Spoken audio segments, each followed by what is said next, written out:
Graças a Deus, né?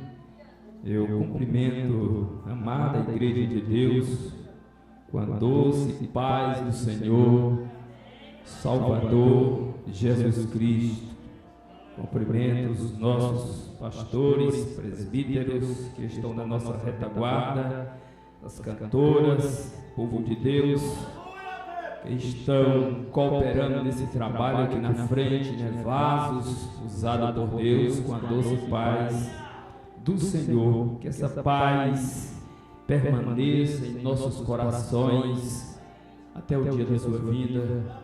O trabalho está bom, está agradável aos olhos do Senhor, e nós só temos que agradecer em primeiro lugar ao nosso Deus, ao nosso Pai Celestial, agradecendo também a coragem deste homem guerreiro, a qual admiro muito, pastor Isaías, aqui o homem de Deus, servo de Deus, vaso do Senhor. Eu quero aqui dizer aqui que o Senhor é quem te guarda, quem te protege e que te ilumine mais e mais, que esse ministério possa prosperar mais e mais. É só ter fé como o Senhor sempre tem, e que o Senhor continue lhe abençoando mais e mais como sempre tem abençoado, né? Nós temos que prosseguir, avançar nesta obra que nos aguarda, né? Irmão, vamos ler uma palavra simples que nos encontra aqui, encontrada, ou melhor, 2 Reis, capítulo 4, que nos diz, texto bastante conhecido, né? E uma mulher das mulheres dos filhos dos profetas clamou a Eliseu, dizendo: meu marido, teu servo, morreu. Tu sabes que o teu servo temia ao Senhor, e veio o credor levar-me os meus 2 filhos para serem servos. E Eliseu lhe disse: que tens eu de eu fazer? Declara-me que é o que eu tens, o que é que tens em casa? E ela disse: tua serva não tem nada. Tua serva não tem nada em casa, senão uma botija de azeite. Então disse ele: vai, pede para ti vasos emprestados a todos os teus vizinhos, vasos vazios, não poucos. Então entra e fecha a porta sobre ti e sobre os teus filhos. Deita o azeite em todos aqueles vasos. Põe à parte o que estiver cheio. Partiu, pois, dele e fechou a porta sobre si e sobre seus filhos. E eles lhe traziam os vasos, e ela os enchia. E sucedeu que, cheios que foram os vasos, disse ao seu filho: trazei-lhe ainda um vaso. Porém, ele lhe disse: não há mais vasos nenhum. Então o azeite parou. Então veio ela e o fez saber o homem de Deus. E disse ele: vai, vende o azeite, paga a tua dívida, e tu e teus filhos viverei do resto. Podeis sentar, fico grato pelos irmãos que eles toleraram até aqui. A palavra é um pouco extensa, né? Amados e queridos irmãos, nós vimos aqui um texto bastante conhecido, uma história que muitas pessoas elogiam os pregadores, muitos acreditam e têm fé no milagre de Deus. Muitos, hoje nos dias em que vivemos, às vezes não acreditam tanto mais na palavra de Deus, a ponto de querer, às vezes, reescrever a Bíblia. Mas a palavra aqui que o profeta falou era de Deus. Porque o profeta que falou é o profeta Eliseu, o homem que recebeu a porção dobrada da parte do Senhor. o homem que tinha crédito com Deus quando falava, o homem que a sua palavra era fiel e verdadeira, a ponto da viúva crer, temer e ter fé. Nós vimos aqui num momento muito difícil, um episódio que ninguém quer passar por uma situação semelhante a que esta viúva passou. Os seus filhos iriam ser levados para ser servo, ser escravos, para pagarem a conta que ela devia.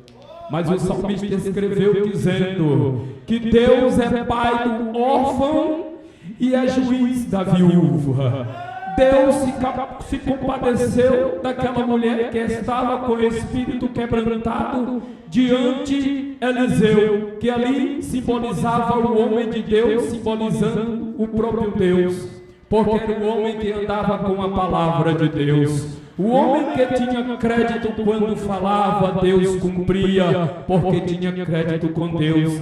E no momento em que Eliseu perguntou o que ela tinha em casa, eu não tenho nada, eu não tenho nada, mas ela se lembrou, espera ainda, eu tenho uma botija com um pouquinho de azeite. Ali ela tinha um vaso, um recipiente pequeno, não era grande. Segundo os historiadores, conta que o vaso que ela tinha era um vaso menor do que todos os vasos que ela tomou emprestado. Mas o que me chama a atenção, amados e queridos irmãos, é que o profeta disse para ela trazer vasos grandes, para ela tomar emprestado aos vizinhos. Mas será se essa mulher tinha crédito com os vizinhos para receber esses vasos? Mas será como era a vida daquela viúva com os seus vizinhos? Quem lhe conhece mais é o seu pastor ou o seu vizinho? Quem conhece mais a tua vida? É o teu vizinho que acha que tua grama está verde na frente da tua casa? Ou é o pastor que está lhe apacentando? Aquela mulher precisava agora dos seus vizinhos. Nós vemos que em toda a trajetória da humanidade, a gente precisa de alguém. Jesus Cristo não estava só. Ele primeiro convocou 12 discípulos para estar do seu lado a lado, batalhando para enfrentar o poder das trevas. Jesus Cristo depois convocou 70, depois mais 70 para enfrentar a batalha espiritual. O servo de Deus, os vasos de Deus, precisa estar limpo. Os vizinhos daquela mulher trouxeram vasos com sujeira? Lógico que não. Ela recebeu vasos limpos. Vasos limpos, simbolizando a pureza. Os vasos do nosso Senhor e Salvador Jesus Cristo, para ser cheio de óleo, da unção divina, ele precisa estar limpo. Receba a palavra que é de Deus. É um livro, é uma Bíblia, mas ela é sempre atual. E a Bíblia, ela é a palavra de Deus. Quem falou foi o profeta de Deus. É um livro recheado de conteúdos extraído direto do trono do Pai. A palavra é de Deus. Os vasos vieram limpos. Vasos para ser cheio da unção precisa estar limpo diante do Senhor. Amados e queridos irmãos, nós sabemos que aquela viúva era necessitada, era uma mulher pobre, era uma mulher desprezada. Viúva naquela época não recebia benefícios. Hoje tem tantos benefícios para as pessoas que ficam desagregados dos seus familiares, desprotegidos diante da sociedade. É uma época boa. A tecnologia hoje traz tudo que você precisa de informações, de tudo sobre bom, mas também traz o que é ruim. Então temos que ter muito cuidado com a tecnologia. Mas aquela mulher era viúva, discriminada perante a sociedade. Uma mulher que se encontrava pequena, sua pequenez, diante das pessoas que tinham condições financeiras. Ela não conseguia nem chegar nas proximidades de um palácio para pedir ajuda financeira, porque ela era muito pobre. Mas de repente o profeta chegou e orientou, e ela procurou os seus vizinhos, e ali formou aquele grupo de pessoas para lhe dar sustento, para lhe dar apoio. A igreja precisa também ajudar o nosso pastor. O pastor precisa de obreiros para ombrear-se com ele, para batalhar, para enfrentar a batalha e o poder das trevas. O pastor que nos antecedeu já pregou: nossa luta não é contra a carne nem o espírito, mas contra o poder das trevas. É a igreja que tem responsabilidade para enfrentar. Mas o que me chama a atenção é que o menor vaso abasteceu todos os vasos, e que todos os vasos, eu parando para refletir, eles estavam limpos. Eles foram cheios do óleo, cheios de azeite, a ponto de transbordar. Mas o azeite parou, cessou? Cessou porque não tinha mais vaso. Mas aqui tem bastante vaso para ser revertido com o poder de Deus. E se chegar mais vaso, o azeite continua a fluir. O vaso pequeno, ele fluiu e abasteceu todos os vasos. Muitas vezes, irmão, tem alguém na igreja simplesinho, humildezinho, e muitas vezes você não dá nada por ele, mas quando entra o espírito imundo em alguém, aquele irmão às vezes que está, eu posso conjecturar, no cantinho da igreja, ele se levanta com a autoridade do céu, repreende o demônio, e a pessoa às vezes dá de chicotada, porque o Deus usa as pequenas coisas para confundir as grandes. Deus chega na cidade de Naí, uma cidade pobre, discriminada perante a sociedade, uma cidade que ninguém dava nada por ela, mas ao entrar na cidade, Jesus se depara com uma mulher com espírito quebrantado, que vinha triste, passando uma situação difícil, uma situação que a sua alma estava dilacerada, ela estava passando por um momento angustiante de aflição, de um temor tão grande, porque ela estava perdendo o seu filho, e ela já tinha passado por uma situação semelhante a essa, que ela tinha perdido o seu marido, e agora todos os seus sonhos, todas as suas fichas, ela tinha apostado naquele pequeno filho dela, e agora morando numa cidade pobre e pequena, toda a sua esperança ia ser enterrado, sepultado naquele caixão. Mas de repente Deus surpreendeu, visitou a cidade pobre de Naí. Deus chegou na cidade pequena, discriminada, desclassificada, e ali chegou com autoridade e poder, surpreendendo a morte, surpreendendo os demônios, afugentando o poder das trevas e mandando os jovens se levantar. A Bíblia diz que Jesus se comoveu de íntima compaixão e olhou, tocou no esquife, no caixão e disse: jovem, levanta. Deus usa as pequenas coisas para confundir a grande. Visitou a cidade pobre, a cidade era discriminada, ninguém dava nada por ela, mas Deus esteve na cidade de Naí. Deus socorreu a pobre, simples, pequena viúva, que estava numa situação tenebrosa, numa situação de tristeza e amargura, mas Deus esteve lá, porque a Bíblia nos diz que Ele é Pai dos órfãos e juiz, protetor das viúvas. Ali teve o nosso amado e sublime meio Nazareno. E agora nós vemos uma história maravilhosa, essa história dos vasos.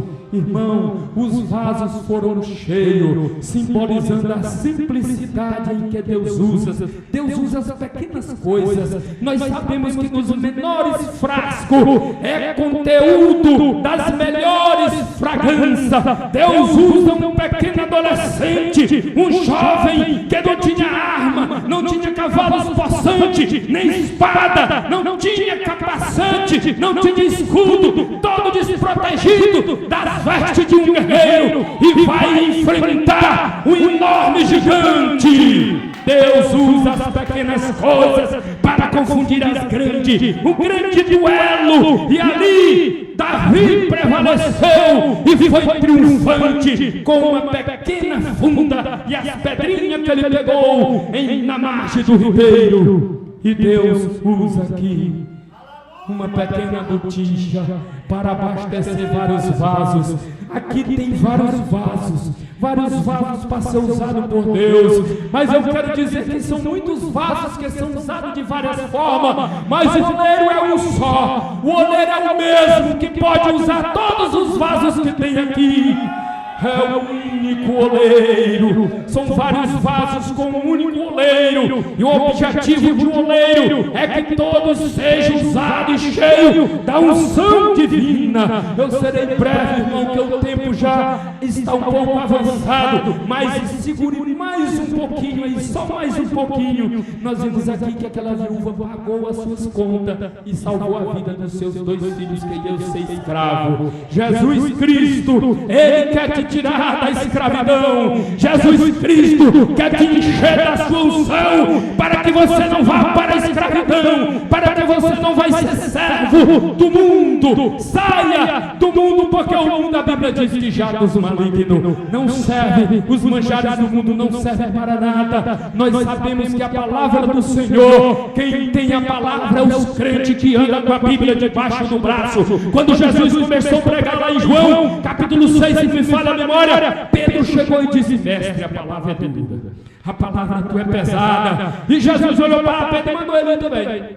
E ele olhou para Cristo: mestre, aonde iremos nós? Que só tu tem a palavra de salvação.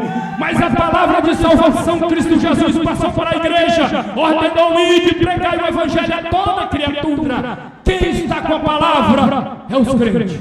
Os crentes estão com a palavra. Nós sabemos que Deus usa os pequenos para confundir os grandes. Praticamente 400 anos de silêncio teve o povo de Deus. Deus usou quem? João Batista. João Batista, qual os trajes de João Batista? Homem simples, se trajava de quê? Veste de camelo, e tinha um cinto em torno, cinto de couro em torno dos seus lombos, e se alimentava de mel silvestre e gafanhoto. E ele foi para onde? Deus enviou ele para onde? Para o Morro do Amor? Não, Deus enviou João Batista para o deserto, para pregar a palavra de Deus. Quem tinha a palavra de Deus? João Batista. Ele quebrou, ele bloqueou um silêncio de aproximadamente 400 anos, e a sua voz ecoou no deserto da Judeia. E o povo ia lá atrás da palavra, porque a palavra é o alimento que abastece a vida do cristão. Para onde iremos nós sem a palavra? A palavra que edifica, a palavra que transforma, a palavra que salva, a palavra que traz paz. Quantas e quantas pessoas, milionários, bastardos, vivem em seus palácios, em suas mansões, mas são pobres, não têm a palavra. Tem casas, prédios, palácios, mas não tem um lar, pastor. Quem tem um lar é quem tem a salvação e a paz e o aconchego de Cristo Jesus, a palavra no seu coração. O salmista disse: eu guardei a tua palavra no meu coração para não pecar contra ti. Quem guarda a palavra, irmão, é como quem guarda um ouro refinado, pastor, com todo cuidado, com uma forma especial. Eu vou guardar aqui. Assim o cristão tem que fazer: guardar a palavra no coração para não pecar contra o Senhor. Eu admiro muito Daniel, um simples jovem, ele disse: olha, Daniel propôs em seu coração. Aonde? No coração. A não participar das iguarias dos reis, a não comer os manjares do rei. Ele colocou um propósito no coração. Que nós possamos colocar um propósito em nosso coração, de servir unicamente, exclusivamente ao nosso Deus, porque quem tem a palavra somos nós. Nós é que damos a palavra, nós somos representantes de Deus aqui na terra. Nós representamos Deus aqui na terra. Nós somos escolhidos, sacerdócio real, nação santa, para divulgar o Evangelho. Que nós possamos ser zelosos com as nossas vidas espirituais, porque nós representamos o céu aqui na terra. Nós somos os guardiões da palavra. Zele a palavra, pregue a palavra, leve a palavra para os necessitados, assim como Jesus foi na cidade pobre de Naim. Graças a Deus, um vaso pequeno que surpreendeu os grandes, um vaso pequeno que abasteceu os grandes. Jesus, ele simboliza um vaso, porque ele foi servo, se humilhou à morte de cruz a si mesmo, lavou os pés dos discípulos, simbolizando que tem que ser servo, que tem que ser simples, que tem que ser vaso, mesmo sendo Deus, mas ele lavou os pés dos discípulos. Pedro disse: não, Senhor, espera aí, lavar meus pés, você não vai fazer não. Ou eu lavo teus pés, ou então tu não tem parte comigo, tu não tem parte do meu reino comigo. Jesus Pedro olhou para ele: Senhor, eu acredito que ele disse, pastor, me lava logo todo, me banha logo todo. Só quem tem a palavra é nosso mestre. E ele passou a palavra para a igreja. Passou a palavra para a igreja quando ele disse: Pedro, tu és pedra, e sobre esta pedra eu edificarei a minha igreja, e as portas dos infernos não prevalecerá contra ela. A igreja que Pedro deu início com autoridade e poder. Quando ele começou a pregar, a Bíblia diz que quase 3.000 almas se renderam aos pés do Senhor. Palavras convincentes, palavra de poder. Quem tem a palavra? A igreja. Não, os pastores são os pastores, não. É a igreja. A igreja tem a palavra. Resgate almas do vício, do mundo do pecado. Quantas e quantas pessoas vivem atormentados, sofrendo, angustiados, desesperados, a ponto de um colapso, e chega a tirar a sua vida. E você está bem perto dele e não tem a coragem de ir lá. Sempre, pastor, que o Espírito, pelo menos comigo, né? O Espírito Santo de Deus fala no coração. Vai lá. Porque comigo já aconteceu isso. Vai lá e fala de Deus para ele. Vamos usar a palavra, porque a palavra ela tem que ser pregada a tempo e fora de tempo. Que Deus em Cristo nos abençoe. E que o vaso simples, às vezes, transborda. Deus usa as coisas pequenas para confundir a grande. O menor pássaro do universo, ele tem uma capacidade que nenhum outro pássaro tem.